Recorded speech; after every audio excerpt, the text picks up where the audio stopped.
जय श्रीमन नारायण, जय श्रीमन नारायण। सीताराम सीताराम सीताराम। आप सभी देशवासियों को श्रीदान ट्रस्ट परोपकार मिशन की तरफ से हार्दिक शुभकामनाएं।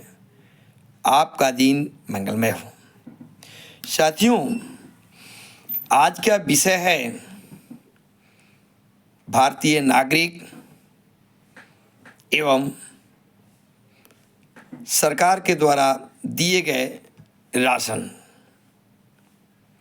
साथियों, मुझे बहुत बड़ा आश्चर्य होता है कि देश की आज़ादी के बाद भारतीय संविधान के तहत अपने नागरिकों के लिए उनके सहायता के रूप में की जाने वाली राशन के रूप में जो सामग्रियां हमें प्रदान की जाती है भारत सरकार के द्वारा, और साथियों मुख्यतः आज के डेट में जो है वो प्रति व्यक्ति 4 किलो गेहूं और 1 किलो चावल जो दिल्ली में लोगों को उपलब्ध कराई जा रही है सरकार के द्वारा। साथियों, मैं जानना चाहता हूं कि सरकार लोगों की सहयोग हेतु मुफ्त राशन के हेतु सरकार के द्वारा एक मरहम लगाने वाले कार्यक्रम जो हमारे अपने नागरिकों के लिए कर रही है, क्या आपको लगता है कि 4 किलो गेहूं और 1 किलो चावल से एक इंसान पूरे महीने खाना खा सकता है? क्या उसके लिए ये पर्याप्त है? और चावल और गेहूं, सोचिए, कच्चा जो है गेहूं दिया जाता है, साबुत गेहूं होता है और कच्चा चावल होता है।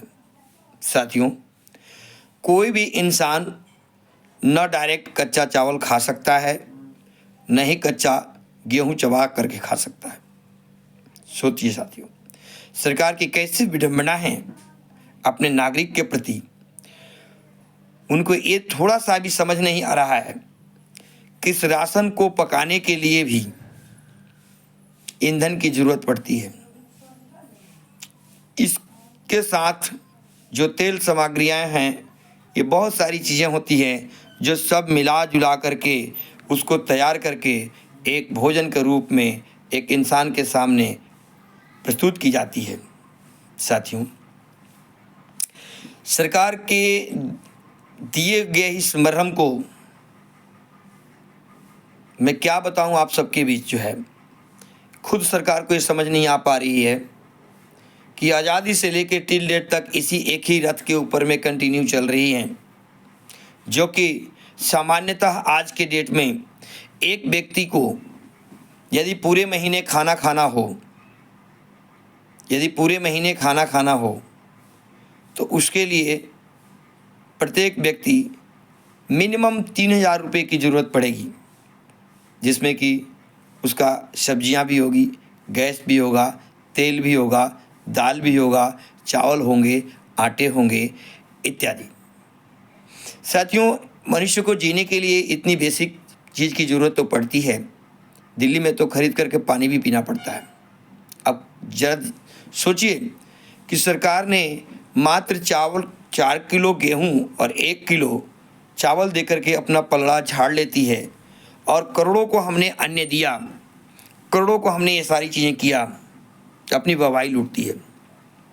साथियों, यही सरकार को मैं एक सुझाव देना चाहूँगा, और आप लोगों को भी अच्छा लगे तो आप लोग कमेंट जरूर करेंगे कि आज के डेट में जिस अन्न को राशन के रूप में अपने नागरिकों को देती है 4 किलो गेहूं और 1 किलो चावल, साथियों इस मात्र 4 किलो गेहूं और 1 किलो चावल आप तक पहुंचाने के लिए, भारत के नागरिक तक पहुंचाने के लिए राशन दफ्तर के माध्यम से उसके ऊपर में कई 1,000 करोड़ों की खर्च आ रही है भारत सरकार को।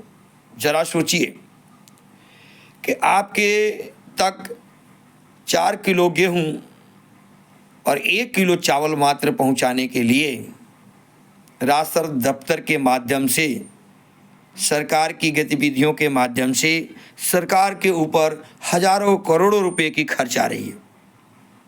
खुद सोचिए साथियों कि पहले तो सरकार किसानों से अन्न खरीदती है और अन्न खरीदने के बाद उसको पर्याप्त भंडार में भारतीय खाद्य निगम की बहुत बड़े बड़े स्टोर्स बनाए गए हैं, रखने की जगह बनाई गई हैं, जिनमें उनको ट्रांसपोर्टेशन के माध्यम से ला कर रखे जाते हैं साथियों।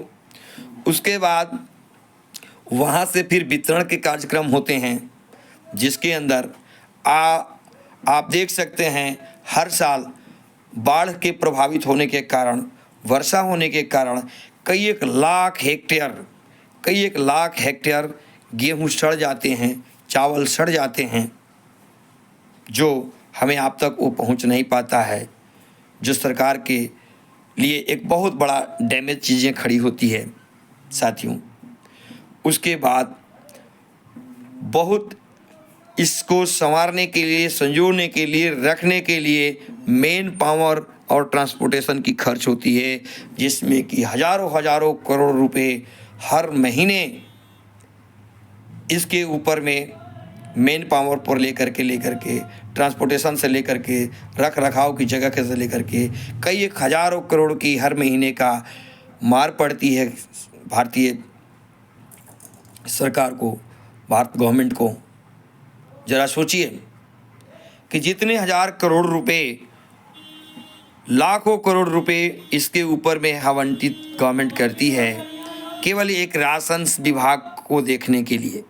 साथियों, यदि मेरा मानना है कि हम राशन के ऊपर में बांटने के लिए, वहाँ तक पहुँचाने के लिए इतने पैसे ना खर्च करें, सरकार ना करें, और उस सारे पैसे को जो मेन पावर है वो शून्य कर दें, स्टोर रखने की क्षमताएं शून्य कर दें, उसके साथ साथ जो ट्रांसपोर्टेशन की बातें हैं वो अपने आप बच जाएंगी, और केवल अपने नागरिकों को उनके खाते में मिनिमम जो न्यूनतम राशि है, प्रत्येक व्यक्ति जो आप आज के डेट में लोगों को मात्र 4 किलो गेहूं और 1 किलो चावल देकर पलड़ा झाड़ लेते हैं, 3,000 रुपया आप प्रत्येक व्यक्ति देंगे तो हर व्यक्ति जो असहाय है, जिनको सहायता की ज़रूरत है, वो जी सकते हैं और वाहवाही गवर्नमेंट की कर सकते हैं, और गवर्नमेंट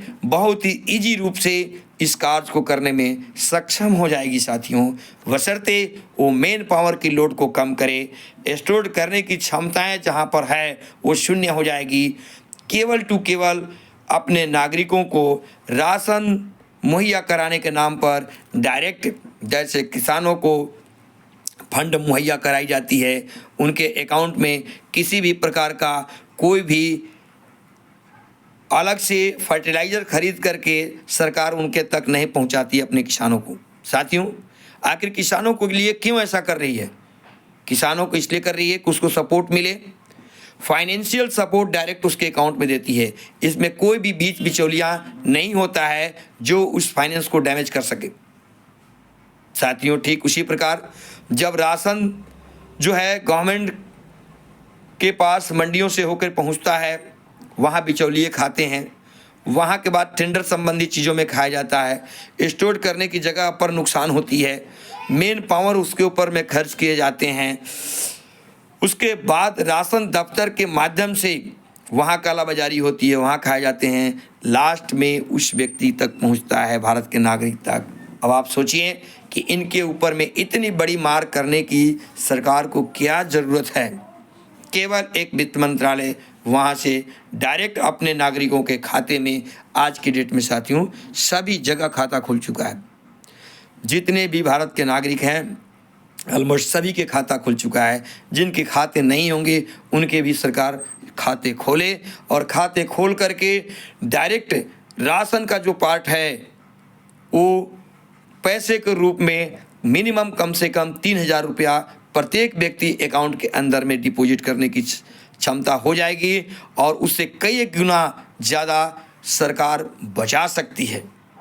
साथियों, खुशहाल हमारे भारत के नागरिक भी रहेंगे, उनको राशन दफ्तरों में लाइन लगाने की ज़रूरत नहीं पड़ेगी, जगह जगह राशन दफ्तर बना करके बांटने की ज़रूरत नहीं पड़ेगी।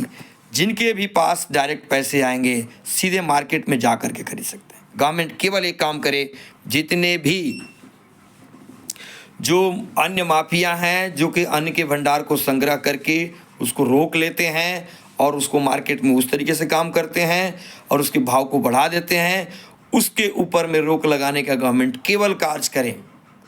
और किसी भी प्रकार का अलग से भारतीय खाद्य निगम के ऊपर इतने जो पैसे खर्च किए जा रहे हैं साथियों, केवल उस चीज़ को अपने नागरिक तक पहुंचाने के लिए ये उचित वे नहीं है।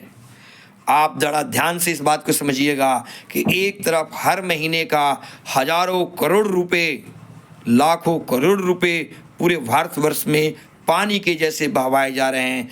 उनके देख रेखाव पर, उनको रखने की जगह के लिए मेन पाँव पर सोचिए साथियों, ये शून्य हो जाएगा, पूरी की पूरी शून्य हो करके इस डिपार्टमेंट को और डायरेक्ट अपने नागरिकों के साथ सरकार यदि जोड़ के काम करती है तो मैं गारंटी के साथ कहूँगा कि साथियों, आप अपने नागरिकों को पूरे पेट भरने में सक्षम होंगे।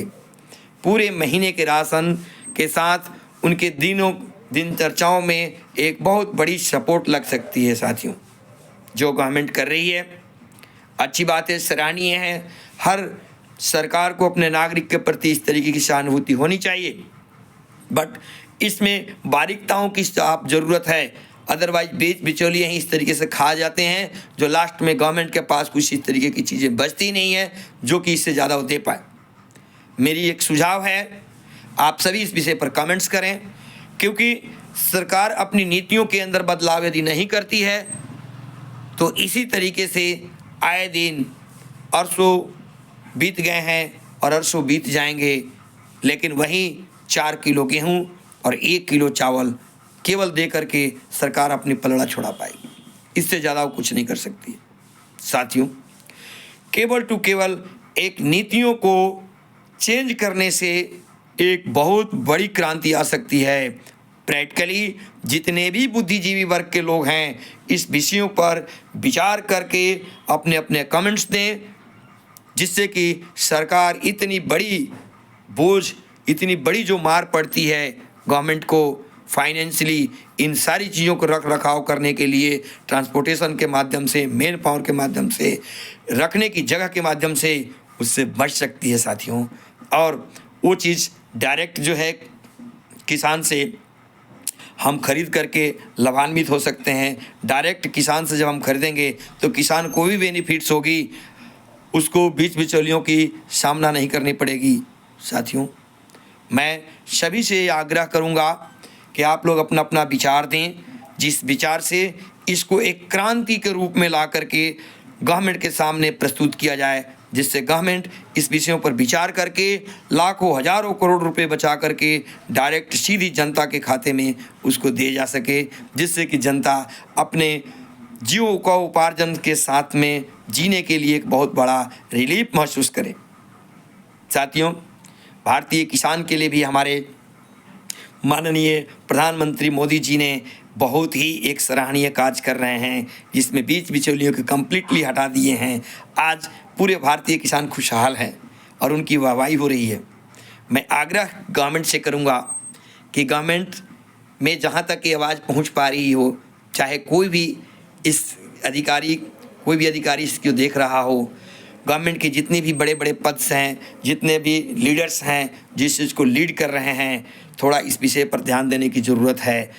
जा करके गवर्नमेंट अपने नागरिकों को हेल्प भी कर पाएगी और साथ में अपने आप को आर्थिक मार पड़ने से भी बचा सकती है। साथियों, यदि आपको ये विचार अच्छी लगती है तो इस पर आप कमेंट्स करेंगे, वीडियो को लाइक करें, सब्सक्राइब करें। आपको श्रद्धान ट्रस्ट परोपकार मिशन के तरफ से बहुत बहुत शुभकामनाएं। आपका जीवन मंगलमय हो साथियों, आपका जीवन मंगलमय हो। जय श्री राम, जय श्री श्याम, जय श्री राम, जय श्री श्याम।